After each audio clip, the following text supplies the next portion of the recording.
Assalamualaikum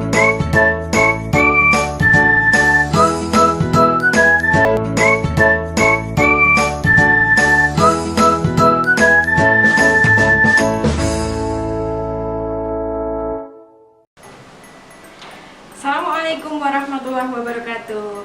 Halo anak-anak kelas 6, Hasan dan Husen, apa kabar? Semoga semuanya sehat-sehat ya.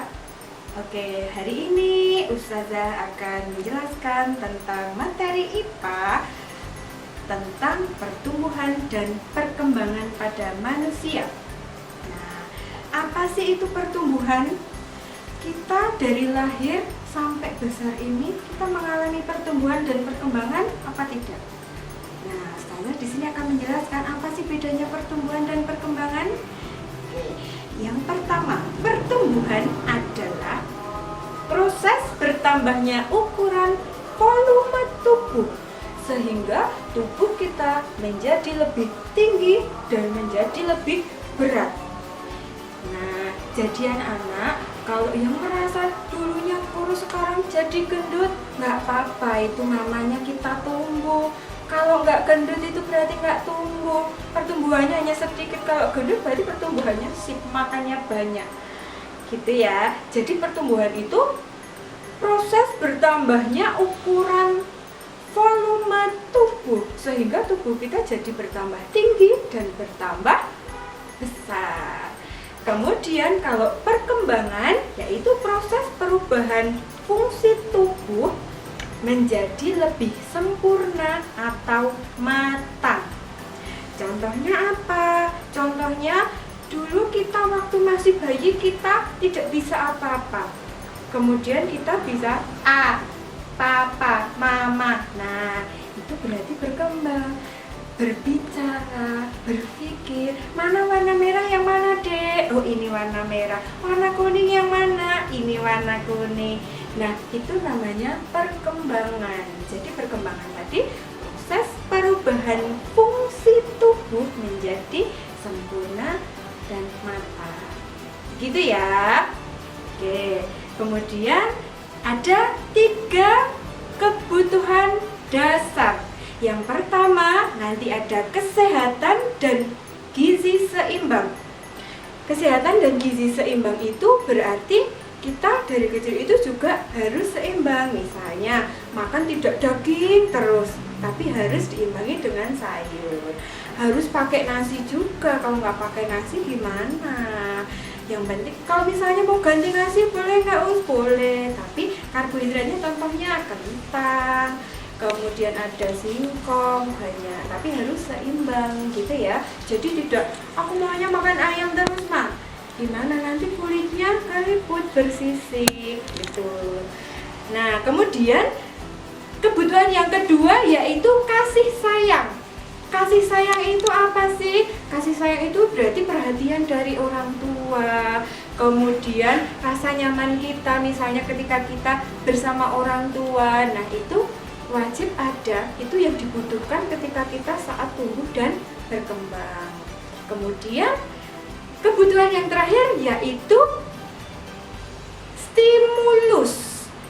Nah, stimulus ini fungsinya untuk apa, Us? Nah, fungsinya kalau stimulus ini untuk kegiatan merangsang otak. Misalnya waktu bayi kita tepuk tangan, bernyanyi gitu. Itu kalau untuk anak-anak atau bayi. Kalau kita gimana, Us? Ya kita bisa menggambar, membaca puisi, bernyanyi, itu namanya stimulus. Jadi merangsang otak kita. Gitu ya. Jadi 3 kebutuhan dasar tadi, yang pertama ada kesehatan dan gizi seimbang, yang kedua ada kasih sayang, dan yang terakhir stimulus. Paham ya sampai sini ya? Oke, kemudian ada tahap-tahap pertumbuhan dan perkembangan pada manusia. Dari kita, ibu kita waktu melahirkan kita, bayi, berarti kita pada masa bayi. Setelah bayi kita itu tumbuh nggak?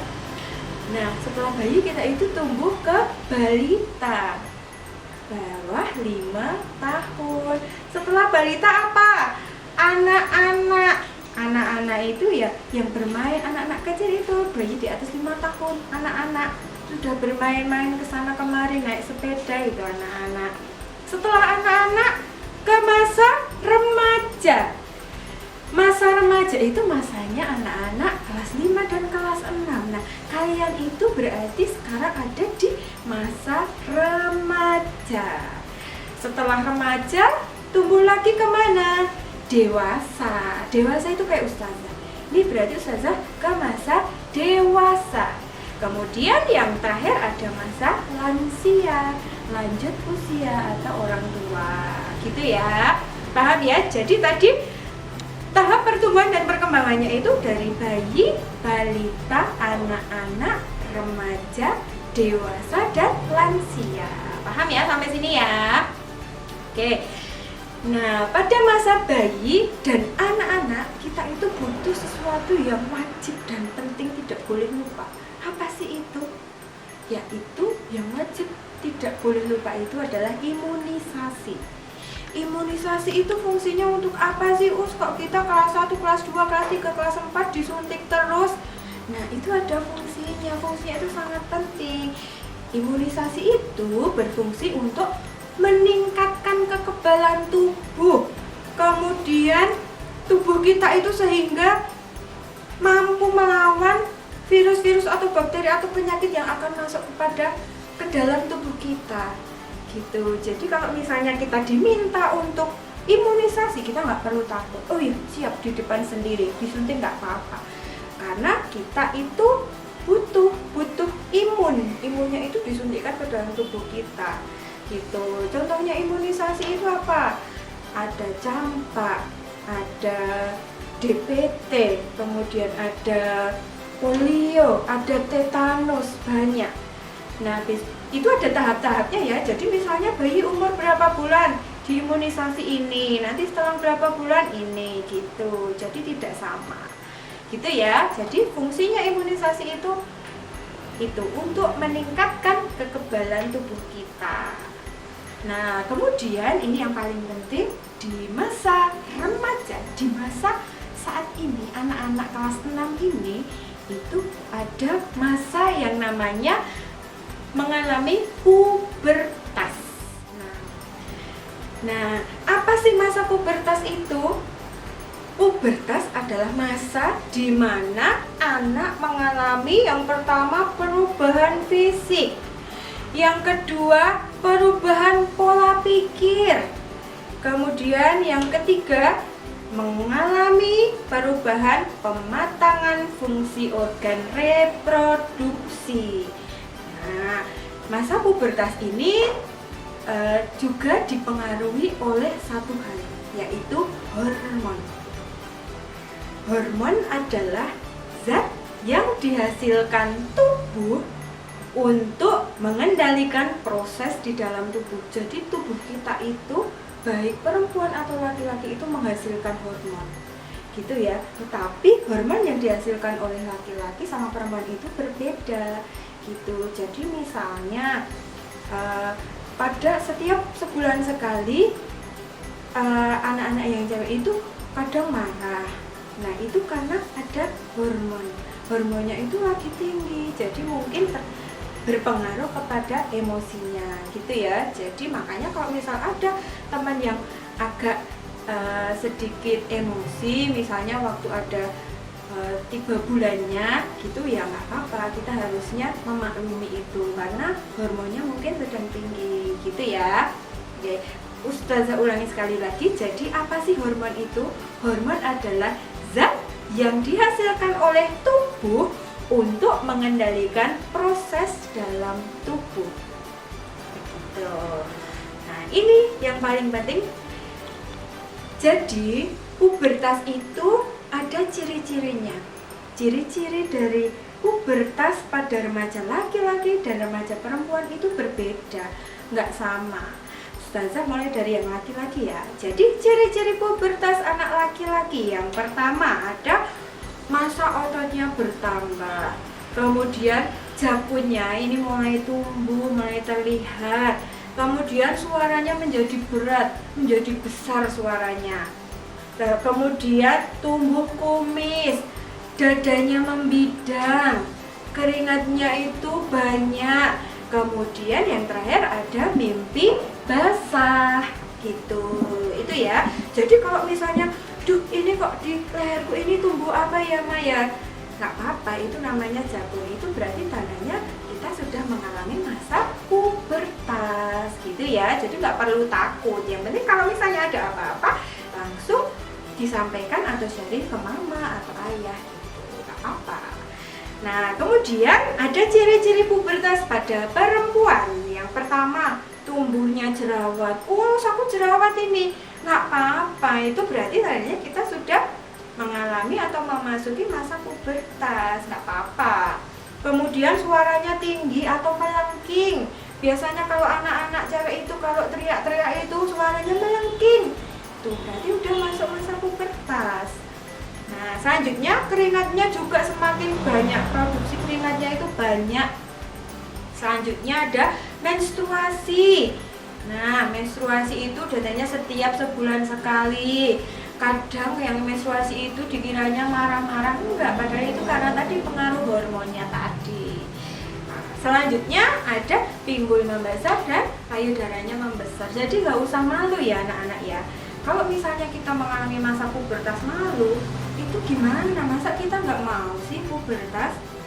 Kita harus melewatin ini, kan kita itu tumbuh dan berkembang. Kalau nggak pubertas gimana? Berarti kita pertumbuhannya kurang sempurna, kurang normal gitu ya. Jadi kalau misalnya ada apa-apa nggak apa-apa, nanti bisa di-sharingkan atau ditanyakan sama mama atau ayah yang ada di rumah. Tidak perlu malu, tidak perlu takut, tidak perlu minder gitu ya. Karena besok setiap laki-laki dan perempuan itu pasti akan mengalami masa pubertas gitu ya. Nah, selanjutnya ada cara menjaga kesehatan dan tingkah laku. Cara menjaga kesehatan dan cara menjaga tingkah laku. Yang pertama, cara menjaga kesehatan dulu. Yang harus dijaga itu apa sih kalau misalnya kita sudah mengalami pubertas? Nah, yang harus dijaga biar kita itu tidak terserang banyak bakteri atau virus. Yang pertama, melakukan pola hidup sehat. Tadi makan makanan bergizi, gizinya seimbang. Itu. Yang kedua, mandinya yang teratur. Tidak ini kalau selama pandemi ini mandinya sore aja padahal siangnya keringatnya udah banyak. Nah, itu kurang baik. Jadi mulai hari ini besok mandinya yang teratur ya. Kalau misalnya mandi udah pagi sama sore tapi siangnya itu banyak gerak terus keringetan, boleh mandi nggak? Baiknya mandi, tapi ditunggu dulu ya keringetnya itu biar habis dulu. Jangan keringetan langsung ke pion, nanti masuk angin.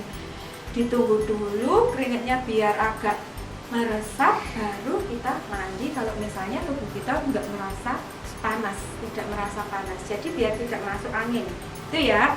Terus selanjutnya yang ketiga ada mencuci muka secara teratur. Dalam arti, tadi kan ciri-ciri anak perempuan itu sebenarnya laki-laki dan perempuan sama, biasanya tumbuh jerawat. Makanya kita harus cuci muka yang teratur. Pagi mandi udah cuci muka, sore sudah. Kalau siang merasa panas atau habis olahraga atau bergerak banyak, nah itu kita kalau misalnya badannya nggak terlalu berkeringat, setidaknya kita cuci muka. Atau misalnya kita siang pergi kemana, nah itu kan di jalan kita banyak debu nempel di muka. Nah itu yang menyebabkan jerawat karena kondisi muka kita itu kotor.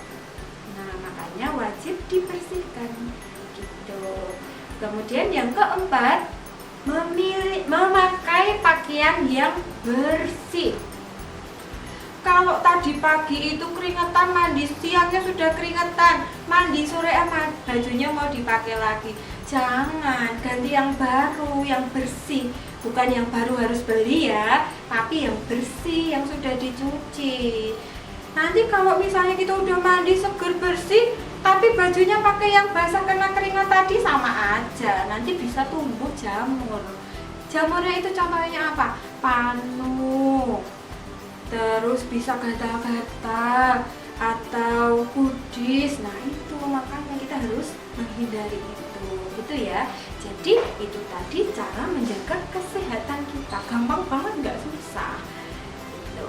Nah yang terakhir yaitu hal-hal positif yang harus dilakukan atau diwaspadai. Jadi kita itu juga perlu memilah. Jadi oh ini gimana sih, ini baik atau enggak ya. Nah ini hal-hal positif yang diarahkan pada masa remaja. Jadi masa-masanya anak-anak itu juga harus diarahkan. Misalnya yang pertama, memilih teman yang baik. Oh ini temannya baik, aku mau berteman. Tapi bukan berarti pilih-pilih ya itu nggak baik, nggak tak teman.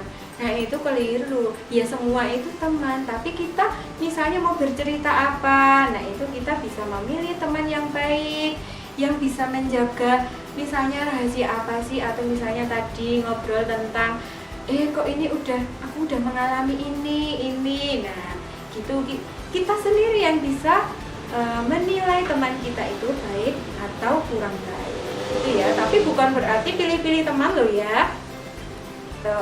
Terus yang kedua yaitu menggunakan media sosial dengan bijak.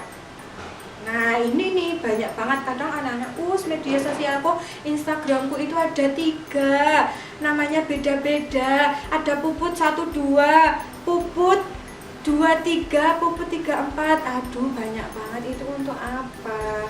Media sosial itu kan hanya untuk mencari informasi dari misalnya dari mancanegara. Oh ini ada berita apa sih? Ini untuk apa? Nah misalnya kita mau share apa gitu. Jadi kita harus menggunakan media sosial yang bijak. Dalam arti gini, misalnya kita sekolah di SD. Sekolah di SD-mu ini, oh ini ada beberapa ekstra. Nah kita sampaikan di situ yang baik-baik itu misalnya di-upload di medsos, boleh nggak apa-apa. Tapi yang kurang baik jangan. Kita harus memilahnya, gitu ya. Selanjutnya ada olahraga atau berkreasi. Jadi olahraga itu baik untuk kita, apalagi di masa mengalami pubertas. Masa-masa pubertas itu olahraga dan berkreasi. Berkreasi ini maksudnya apa? Misalnya ya memasak atau membuat hiasan atau apa yang menghasilkan produk atau karya itu bagus ya. Jadi aku mau belajar memasak, boleh nggak apa-apa. Mau olahraga, boleh nggak apa-apa. Itu hal positif yang dianjurkan untuk selalu dilakukan gitu ya. Nah, yang keempat yaitu mendengarkan nasihat orang tua. Misalnya gimana? Misalnya mama bilang, Mas, kok nggak gitu, nanti gimana itu adiknya nangis. Nah itu kita harus mendengarkan. Kan kalau misalnya kita di masa pubertas ini, kita bisa berpikir, oh ini baik, oh ini buruk, adiknya nanti nangis. Kalau godain adiknya ya jangan yang beneran, nanti ninjunya beneran ya adiknya, nanti jatuh melundung nanti adiknya gitu ya. Jadi nasihat orang tua yang lain yaitu misalnya Mbak ini diselesaikan, ini mama mau pergi, jaga rumahnya, jaga adiknya. Atau misalnya Mbak jangan nakalin adiknya, Mbak jangan main media sosial terus-terusan, nanti matanya itu bisa jadi minus misalnya. Itu nasihat-nasihat kecil tapi bermanfaat. Benar, mama itu benar. Mainan HP terus 2 jam non-stop, matanya kita itu kan juga kalau misalnya terlalu banyak terkena cahaya itu kurang bagus, radiasinya itu tidak bagus di mata kita. Nah gitu ya. Jadi apapun nasihat orang tuanya, kalau misalnya kita dinasihatin untuk tidak begini, oke diikutin ya, karena nasihat orang tua itu adalah nasihat yang baik, yang bagus gitu ya. Selanjutnya yaitu membentengi diri dari agama. Di sekolahan kita dari kelas 1, dari TK kita sudah diajarkan di agama kita untuk sholat 5 waktu, untuk mengaji, untuk menghafalkan surat, menghafalkan hadis. Itu sangat bermanfaat. Kita jadi tahu, oh ini hal-hal yang tidak baik, misalnya hal-hal atau sesuatu yang tidak boleh dilakukan oleh orang Islam. Oh, ini buruk, ini baik. Kita sudah tahu. Kita membentengi diri kita dengan agama kita. Nah, selanjutnya yang terakhir ini ada menjaga pergaulan antara laki-laki dan perempuan. Anak laki-laki kalau mau duduk ya jangan nempel-nempel sama anak perempuan. Kalau mau gojekan anak perempuan sama laki-laki ya jangan nempel-nempel ya. Jadi kita harus menjaga jaraknya gitu. Oke anak-anak, paham ya? Jadi itu tadi hal-hal positif yang diarahkan pada masa remaja. Ada 6 gitu ya. Oke, terima kasih untuk hari ini anak-anak. Jangan lupa ya, tugasnya ada di buku ESPS yang A. Halamannya di sini. Yang A saja, kemudian langsung dijawab di situ, difotokan dan dikirim ke ustazah. Gitu ya. Terima kasih untuk hari ini anak-anak. Jangan lupa terapkan 3M, menjaga jarak, memakai masker dan mencuci tangan sebelum dan sesudah kita memegang apa-apa. Gitu ya. Terima kasih anak-anak. Wassalamualaikum warahmatullahi wabarakatuh. SD Muhammadiyah Klaten Utara, cerdas, kreatif, berakhlak mulia. Kelas 6 Hasan Hussein. Jangan panik, pasti bisa kejar cita-cita.